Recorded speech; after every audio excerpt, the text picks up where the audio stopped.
মানুষ যে রাস্তায় নামছে আন্দোলন করছে তাদের পেছনে সবার তো আমাদের একটা কমন আকাঙ্ক্ষা থাকে। একটা ব্যক্তি আকাঙ্ক্ষা আপনার আমার আলাদা থাকতে পারে, বাট জাতিগতভাবে একটা কমন আকাঙ্ক্ষা থাকে, আমরা এরকম একটা রাষ্ট্র চাই, এরকম একটা সমাজ ব্যবস্থা চাই। এখানে রাজনৈতিক আলাপ জরুরি, ভিন্নধর্মী একটি নাম।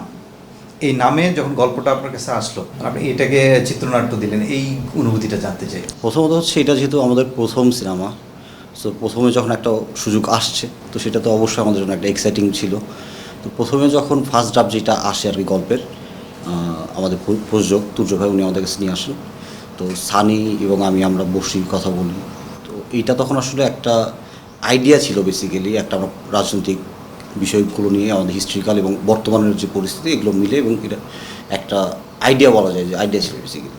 এটাকে পরে ওইখান থেকে একটা গল্পে রূপান্তর করা, সেটাকে ধীরে ধীরে কীভাবে সিনেমার ল্যাঙ্গুয়েজে অ্যাডাপ্ট করা যায় সেটা ডেভেলপ করা, এটা আমরা আসলে তখন সবাই মিলে কথা বলে ডিসকাস করে করে চেষ্টা, অনেকগুলো ড্রাফট হয়েছে, 5-6টা ড্রাফট হওয়ার পরে একটা জায়গায় গিয়ে দাঁড়াইছে আর কি জিনিসটা।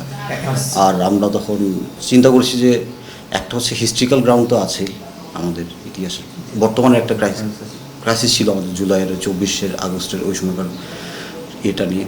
এরপর আসলে আমাদের ভবিষ্যৎটা কেমন হওয়া উচিত এটারও কি আমরা একটা মানে হয়তো পুরোপুরি আমরা সুযোগ নাই একটা সিনেমার মধ্যে এত কিছু করার, বাট একটা হয়তো স্লাইড আপনি একটা ইঙ্গিত দেওয়া যায় কি না, যে বা এরকম একটা আকাঙ্ক্ষা যেটা আমাদের আছে সেই আকাঙ্ক্ষাটা কেমন হইতে পারে তার একটা রূপরেখা খুবই সংক্ষিপ্তভাবে যদি মানুষের সামনে একটা আনা যায়, এরকম একটা জায়গা থেকে আসলে আমরা এটা ডেভেলপ করেছি।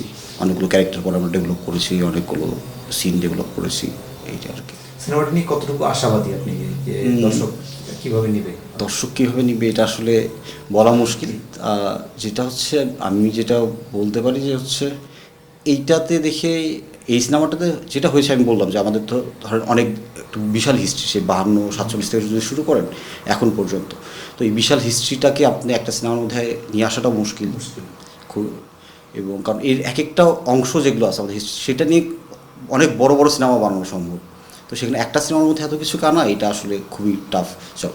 সো আমরা যেটা করেছি, আমরা আসলে অনেক ব্যাখ্যা বিশ্লেষণে যাইনি হিস্ট্রি জায়গাগুলো, আমরা একটা করে যতটুকু চেষ্টা করেছি টাচ করে যাওয়ার, জিনিসগুলোকে একটা করে উত্থাপন করে যাওয়া আর কি। যে আছে না ওই যে বলে যে ডট ক্রিয়েট করে গেছি, যেটা ধরে ধরে আসলে মানুষ যেন চাইলে ফার্দার রিসার্চ করতে চায় বা জানতে চায়, সে যেন করতে চায়। এটা আর কি আমাদের দিক থেকে আমরা মনে করবো যে এই সিনেমাটা দেখার পরে যদি মানুষ আমাদের এখানকার হিস্ট্রি নিয়ে, আমাদের এখানকার জীবন বাস্তবতা, রাজনৈতিক বাস্তবতা, অর্থনৈতিক বাস্তবতা, এগুলো নিয়ে যদি মানুষ উৎসাহী হয়, এই চর্চাগুলো যদি বাড়ে, তাইলে সেটা আমাদের জন্য আসলে আমরা মনে করি সফল। কারণ আমরা বেসিক্যালি ওইটাই চাই যে আমাদের সিনেমাটা দেখার মাধ্যমে মানুষ যেন রাজনৈতিক সচেতন হওয়ার যে উচিত, সেই প্রয়োজনীয়তা যেন অনুভব করে এবং তারা যেন রাজনৈতিক চর্চাটা করে। ছাত্র জনতার গণ-অভ্যুত্থান, এটা কতটুকু অংশ জুড়ে আছে? আমরা সিনেমাটা যেভাবে তৈরি করেছি তাতে এটা মোটামুটি আমাদের অর্ধেক বা অর্ধেক জায়গা জুড়ে আছে। আমাদের গল্পের একটা অংশ হচ্ছে, মানে আমাদের গল্পের দুইটা প্লট, একটা প্লটে হচ্ছে আমাদের হিস্ট্রিক্যাল জার্নি, একটা প্লটে হচ্ছে ছাত্র জনতার অভ্যুত্থানের এই অংশটা। হিস্ট্রিক্যাল জার্নিতে কি রাজনৈতিক উঠে আসবে? রাজনৈতিক বিভিন্ন জিনিস, হিস্ট্রিক্যালে 47-71 এগুলো তো অবশ্যই, হ্যাঁ এগুলো প্রেক্ষাপট আসতেছে। হ্যাঁ এগুলো আসবে, কিন্তু ওই যে শুরুতে বললাম যে আসলে আমাদের যে স্পেসটা আছে এর মধ্যে আসলে আপনি এত ডিটেইলে বা বলার সুযোগ নাই, বা ওই ইয়েটাও নেই, খুবই অল্প ডিউরেশন। সো আমরা যেটা করেছি, আমরা হিস্ট্রিক্যাল মোমেন্টগুলোকে জাস্ট চিহ্নিত করে গেছি।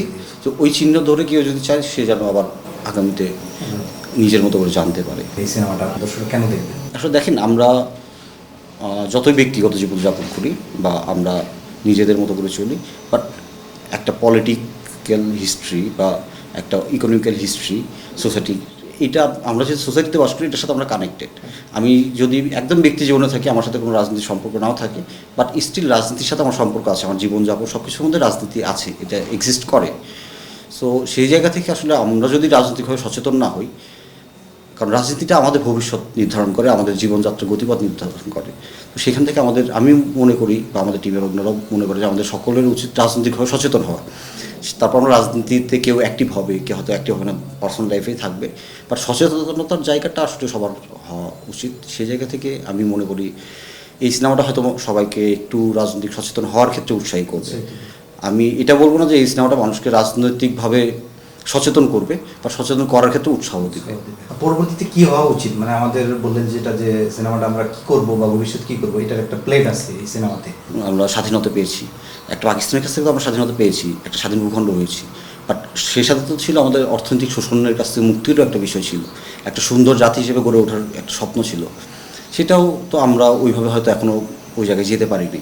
আবার এই যে 24-এর অভ্যুত্থান, তার আগে 90-এর অভ্যুত্থান, মানুষ যে রাস্তায় নামছে, আন্দোলন করছে, তাদের পেছনে সবার তো আমাদের একটা কমন আকাঙ্ক্ষা থাকে। একটা ব্যক্তি আকাঙ্ক্ষা আপনার আমার আলাদা থাকতে পারে, বাট জাতিগতভাবে একটা কমন আকাঙ্ক্ষা থাকে, আমরা এরকম একটা রাষ্ট্র চাই, এরকম একটা সমাজ ব্যবস্থা চাই, এখানে আমরা এইভাবে বাঁচতে চাই, একটা ভীষণ তো থাকে। তো সেই ভীষণ ওয়াইজ আসলে সব আমাদের দেশকে কোথায় যাওয়া উচিত, আমরা কোথায় দেখতে চাই, বা সেটা কীভাবে হতে পারে, সেটাতে আমরা ব্যক্তি জীবন থেকেও কীভাবে এই জায়গাগুলোতে অংশগ্রহণ করতে পারি, তো সেই সব নিয়ে একটা ছোট করে আমরা একটু টাচ করে গেছি আর কি। শুটিংয়ের অভিজ্ঞতাটা শুটিংয়ের অভিজ্ঞতা বলবো যে এই শুটিংটা আসলে অ্যাজ এ ইউনিট আমাদের সবার জন্য, আমাদের কাস্ট থেকে শুরু করে আমাদের ক্রু যারা আছেন, আমাদের প্রোডাকশন ডিজাইন যে করেছেন, প্রোডাকশন বয় যারা আছেন, সবাই আমি বলবো আমাদের খুব শর্ট টাইমে শ্যুট করতে হয়েছে, এবং অনেক নানা রকমের তো ছিল, স্ট্রাগল করতে হয়েছে। তো একটু মিলে সবাই যে এফোর্টটা দিয়েছে, এটা আসলে আমি বলবো যে এটা সবার সম্মিলিত এফোর্টের কারণে আজকে সিনেমাটা দাঁড়াইতে পারছে, না হলে আসলে এটা সম্ভব না। এটা এখানে কোনো একজনের ব্যক্তিগত ইয়ের উপরে হয় না, এটা আসলে একদমই টপ টু, মানে টপ হচ্ছে ধরেন আমার ডিরেক্টর প্রডিউসার যদি বলেন, আর একদম নিচে যদি আমার প্রোডাকশন বয় বলেন, সবাই তার নিজ নিজ জায়গা থেকে সর্বোচ্চ এফোর্টটা দিয়েছে বলে আজকে সিনেমাটা দাঁড়াইছে। দর্শকের উদ্দেশ্যে যদি কিছু বলতে চান সিনেমাটা নিয়ে। আমাদের এখানকার চলচ্চিত্রে তো এমনিতেই দেখা যাচ্ছে একটা ভাটার চলছে, সো সেই জায়গা থেকে আশা করবো আপনারা হলে আসেন, সিনেমাটা দেখবেন, এবং সিনেমায় অনেক সীমাবদ্ধতা থাকবে, অনেক আলোচনা সমালোচনার জায়গা থাকবে, আমরা সেটা মাথায় নিয়েই করেছি। আমরা চাই আপনারা আসেন এবং তারপর আপনারা সেই জায়গাগুলো আলোচনা করেন, সমালোচনাগুলো করেন, আমরা আমাদের হিস্ট্রিক্যাল এবং পলিটিক্যাল জায়গাগুলোতে আরেকটু জানার চেষ্টা করি। হয়তো আমাদের অনেক গ্যাপ আছে, অনেক জিনিস আমরা করতে পারিনি বা আনতে পারিনি, সেগুলোর যদি আপনাদের মাধ্যমে চর্চায় উঠে আসে, তখন হয়তো আমরাও উপকৃত হব। এবং ওভারঅল এটা একটা জার্নি আমি বলবো আর কি। এই জার্নির মধ্যে আমরা যদি জাতিগতভাবে সবাই কিছুটা আগে যেতে পারি, সেটা আসলে আমাদের সবার জন্য একটা ভালো কিছু হবে।